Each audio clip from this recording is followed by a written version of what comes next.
messieurs, bonjour. Quelle sera la Belgique de demain face au blocage politique que l'on connaît actuellement? Faut-il raisonnablement penser à une séparation du pays et quelles en seraient les conséquences pour les Wallons et les Bruxellois?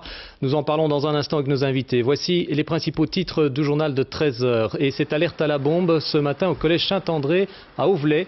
Les 950 élèves de l'école ont dû être évacués. Une fouille des bâtiments est en cours en ce moment. Un élève a été entendu par les policiers. En politique, les deux médiateurs poursuivent leur travail après avoir rencontré hier les Verts, Groen et Écolo, ainsi que le CDH. Consultation aujourd'hui avec deux autres partis, des partis flamands, le SPA et le CDNV, alors qu'un sondage dans la Libre affirme qu'en cas d'élection, les deux partis vainqueurs des dernières élections, le PS et la NVA, sortiraient encore renforcés. Aux États-Unis, un groupe évangélique annonce vouloir brûler un exemplaire du Coran le 11 septembre, date de commémoration des attentats à New York, une menace qui pourrait déclencher la colère du monde musulman. Alors que le monde entier, et notamment les États-Unis, condamnent cette action, l'Iran prévient déjà de réactions incontrôlables. En sport, Kim Clijsters, qualifiée pour les demi-finales de l'US Open. La Belge a battu hier l'Australienne Samantha Stosur en 3-7. Et puis en football, c'est la défaite pour les Diables Rouges hier soir. Ils ont été battus par la Turquie 3-2. La météo, de la pluie à la mer dans le Hainaut et en province de Namur, des éclaircies entre Bruxelles et Liège. Les températures sont comprises entre 16 et 21 degrés. La Belgique de demain, quelles seraient les conséquences d'une séparation du pays? Deux invités avec nous pour en parler. Jean Hendricks, vous êtes professeur de finances publiques à l'UCL, vous êtes également membre de l'Institut Itinera.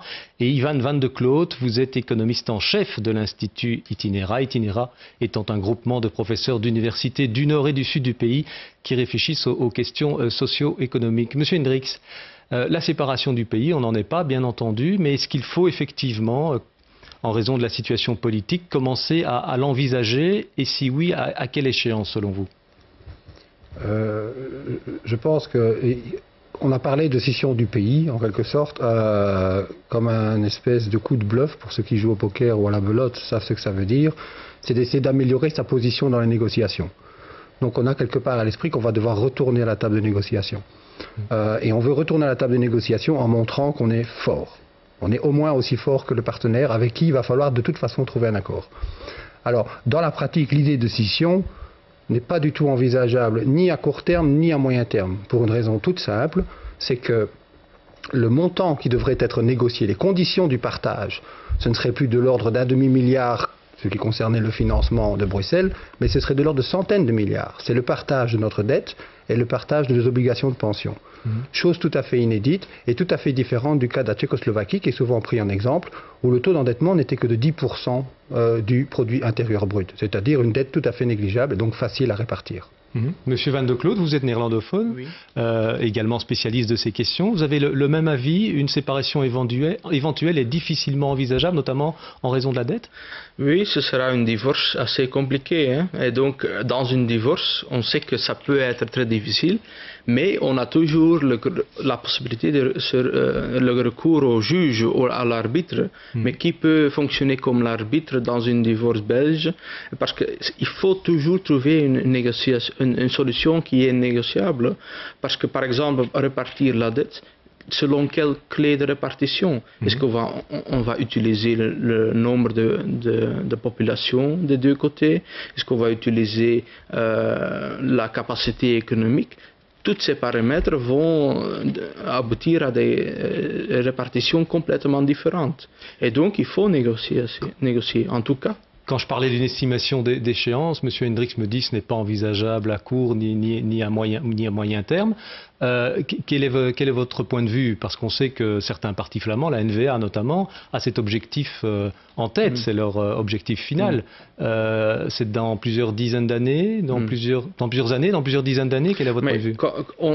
Quand on regarde à l'arrière, on voit qu'on a quand même pris 30 années pour arriver à ce stade d'aujourd'hui. Et donc, ce n'est pas une grande révolution, l'organisation de l'État fédéral pendant les 30 dernières années. Et donc, si on continue au même rythme, on n'arrivera même pas à une vraie confédération, comme on dit toujours. On a pourtant l'impression que les choses s'accélèrent, là, ce n'est pas votre sentiment? Mais c'est le résultat des élections qui fait que ça s'accélère. Et il y a vraiment, aujourd'hui on a eu des sondages qui démontrent que le NVA pourrait encore gagner s'il y aura de nouveau des élections. Et ça les renforce pour mettre plus de poids et plus de force, mais il faut trouver une solution de négociation parce qu'il n'y a pas une alternative. Imaginons de devoir discuter la séparation de certaines fonctions publiques où il y a des spécialistes qui, dans un seul service, qui sont principalement des francophones sur un seul sujet. Comment on va se séparer de tels services, ça crée tellement de complications, mais c'est un peu un jeu politique pour faire semblant que ce serait très facile, mais c'est loin de ça. Même si cette séparation vous paraît très difficilement envisageable à tous les deux, on a des questions de téléspectateurs sur cette séparation éventuelle. Voici la première, elle est posée par Mireille Dandois. On dit souvent que les Wallons seraient les grands perdants d'une séparation du pays, mais ne pensez-vous pas que les 3 régions y perdraient, Monsieur Hendricks? Absolument, absolument. Donc c'est vraiment un jeu à somme négative, je dirais vraiment, où chacun va y perdre. Et je vais prendre un exemple très précis en fait. Qu'est-ce qui est en train de se passer à l'heure actuelle? On a une vague de départ à la retraite, très importante dans le nord du pays, en Flandre. On en parle, donc l'effet du vieillissement est beaucoup plus marqué en Flandre. Qu'est-ce que ça signifie concrètement? C'est-à-dire qu'il va y avoir des jobs qui vont se libérer. Et ces jobs, il n'y a pas suffisamment de relève en Flandre que pour tous les pourvoir.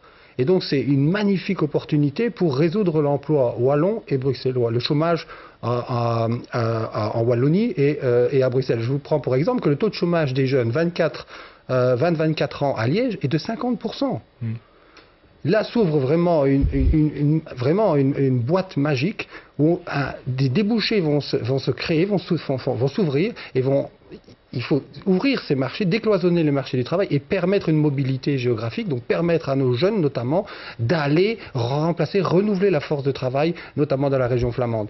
Si on part dans des discours de scission et ça va segmenter le marché du travail, ça va créer des différences dans le cadre législatif, dans les salaires, dans tous des obstacles, des barrières à cette mobilité. Ce serait dramatique, tout le monde y perdrait. Bruxelles, le taux de chômage est aussi important qu'en Wallonie. Il faut rappeler que le taux de chômage en Wallonie est 2 fois plus élevé que celui en Flandre. Mais vous dites que les 3 régions y perdraient. On a tout de même l'impression que Bruxelles et la Wallonie perdraient davantage que la Flandre. Si on prend comme critère, vous parliez de l'emploi, mais si on prend comme critère la richesse par habitant, on constate qu'en Wallonie et à Bruxelles, on est en retard par rapport à la Flandre. Et donc, il y aura une différence qu'il faudra financer d'une certaine manière. C'est pas vraiment vrai qu'il y a un retard à Bruxelles, par exemple. À Bruxelles, la valeur ajoutée créée par tête, par habitant... Là, vous parliez du PIB. Oui, c'est le double de la moyenne européenne. Oui. Et en Flandre, c'est 20% au-delà de la moyenne européenne. Oui. Donc, Bruxelles est un pôle de croissance et de création de valeur ajoutée. Mais si on prend la richesse par tête d'habitant, entre guillemets, mais c'est pas très joli comme formule, on sait que les revenus sont moindres à Bruxelles et en Wallonie. Il y a un écart. Et donc, si Bruxelles et la Wallonie doivent fonctionner de leur côté, il y aura un différentiel par rapport aux impôts, par exemple. Est-ce qu'on devra augmenter les impôts? Est-ce qu'on devra augmenter les rentrées financières? Laissez-moi pousser cette logique un peu plus loin. Les écarts de revenus, si c'est ceux-là qu'on prend en considération, de l'ordre de 20 à 25% entre le flamand et le wallon, ces écarts de revenus, ils sont beaucoup plus importants entre l'habitant du Brabant wallon et l'habitant de la province du Hainaut. Qui conçoit un seul instant que l'on va scinder et donner l'autonomie à chacune de ces provinces? Je n'ai jamais entendu parler d'un souhait d'autonomie du Brabant wallon qui est beaucoup, beaucoup plus riche. C'est plus que 25% plus riche que les habitants du Hainaut. Et le taux de chômage est beaucoup plus faible. Donc cette notion d'utiliser les écarts de revenus pour justifier en fait une rupture avec la solidarité n'est pas du tout cohérente, parce qu'on sent très bien qu'il y a un gain à maintenir ces provinces ensemble pour permettre notamment des mouvements des travailleurs et leur permettre d'accéder aux emplois dans les provinces voisines où il y a des opportunités d'emploi. Et donc si je me base sur vos réponses, vous êtes notamment des hommes de chiffres, idéalement aucune région n'a intérêt à la séparation. Vous preniez l'exemple de l'emploi. La région flamande n'y a pas intérêt, et pourtant la région flamande souhaite scinder notamment toutes les questions liées au chômage. Alors, je pense qu'il y a une grande différence entre la scission vraiment proprement dite et plus de cohérence entre les politiques. Par exemple, quand on parle de l'activation des chômeurs, il y a le problème qu'au niveau régional, on ne peut pas imposer des sanctions aux gens qui, évidemment, refusent de chercher activement un emploi. Donc il y a des améliorations possibles. On ne peut pas partir de l'illusion qu'on a le fédéralisme parfait en Belgique. Ça ne veut pas dire que la solution est de scinder le pays, mais quand même, la Suisse, le Canada, ce sont des États fédéraux qui sont beaucoup plus matures que nous. Et c'est ça pour moi le vrai enjeu, c'est d'améliorer le fonctionnement de l'État fédéral. Très bien, on va passer à une question suivante. C'est un mail d'Yvan Thierry. L'immobilisme ne sert à rien. Et si le Nord veut se séparer du Sud du pays, ce n'est pas la catastrophe, dit-il. La vie continuera et seul Bruxelles représentera un enjeu. Stoppons ce défaitisme et oublions ce sentiment d'infériorité wallon. Nous avons des atouts à valoriser qui seront payants dans quelques mois ou quelques années. Séparons-nous avant de nous faire la guerre. Monsieur Hendricks, que pensez-vous de cette Oui, nous avons des atouts, position? Et je pense surtout que nous avons des complémentarités. C'est vrai que ça a été reconnu par le rapport IBM, notamment en matière de flux d'investissement direct. La Wallonie, depuis 2005, se redressait notamment grâce aux effets positifs du plan Marshall. Donc en 2005, on avait, pour 3 investissements en Flandre, on en avait 1 en Wallonie. Maintenant, en 2009, on est pour 10 investissements en Flandre, on est à 8 en Wallonie. Donc ça, c'est clair que ce sont des signes positifs en termes d'attractivité de l'investisseur. En termes des balances commerciales, des exportations nettes, on a un solde positif des exportations en Wallonie et il est négatif en Flandre et négatif aussi à Bruxelles. Mais ce que je veux dire, je reviens avec ce marché du travail, il va y avoir des besoins croissants en Flandre sur le marché de personnel qualifié pour remplacer les départs. Et nous, on a un problème de chômage des jeunes très important. Et donc, là, la complémentarité est évidente. Nous permettre de former correctement nos jeunes pour qu'ils puissent aller, en quelque sorte, renouveler la force de travail dans le nord du pays, c'est vraiment gagnant-gagnant. La Flandre y gagnera parce que ça va permettre de financer ses pensionnés, et la Wallonie y gagnera parce que ça va baisser son taux de chômage. Mais tout cela, ce sont des critères économiques. Est-ce que vous pensez que ça va tenir la rampe face aux critères et à la volonté politique de certains partis flamands? Mais je crois très franchement qu'on insiste trop sur le clivage sur une dimension institutionnelle, nord-sud et les transferts. Mais l'autre clivage est aussi important. Le NVA, c'est au nord et à droite. Le PS, c'est au sud et à gauche. Il y a le clivage gauche-droite qui manifeste. On a parlé des politiques d'activation. La conception de l'activation et de la politique d'emploi en Flandre n'est pas la même, n'est plus la même, est fondamentalement différente de la conception de la politique de l'emploi dans le sud du pays. Et c'est là qu'il faut trouver un accord. Donc c'est ce double conflit en quelque sorte, institutionnel, mais surtout sur le socio-économique, il ne faut pas le sous-estimer. Ils n'ont pas la même conception de mener une politique d'emploi. Et donc, M. Van de Cloot, il va être difficile, au-delà des questions institutionnelles, de pouvoir se mettre d'accord sur les questions socio-économiques lors de la formation du futur gouvernement. Par exemple, quand on parle d'un sujet très important, la réforme des pensions, parce qu'il faut quand même financer les pensions pour le futur.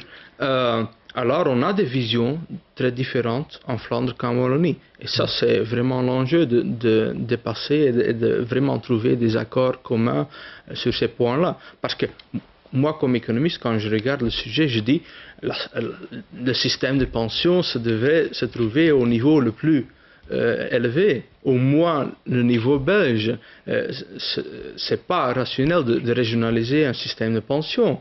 Mais il y a un blocage quand on ne réussit pas à trouver un accord parce qu'on a des autres options et des autres idées. Et c'est ça vraiment l'enjeu, qu'il faut parler de la substance au lieu de trop dépenser de l'énergie à des choses symboliques. Et donc pour résumer, si je comprends bien, il faut continuer à négocier, trouver des accords pour changer la Belgique, mais ne pas ne pas parler de scission, il est beaucoup trop tôt et ce n'est pas envisageable.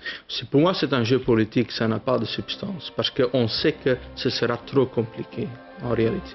Très bien, merci à tous les deux d'avoir participé à cette émission. Demain, nous parlerons de toute autre chose, les transports en commun à Bruxelles et en Wallonie. L'offre est-elle efficace et suffisante, notamment pour les transports scolaires?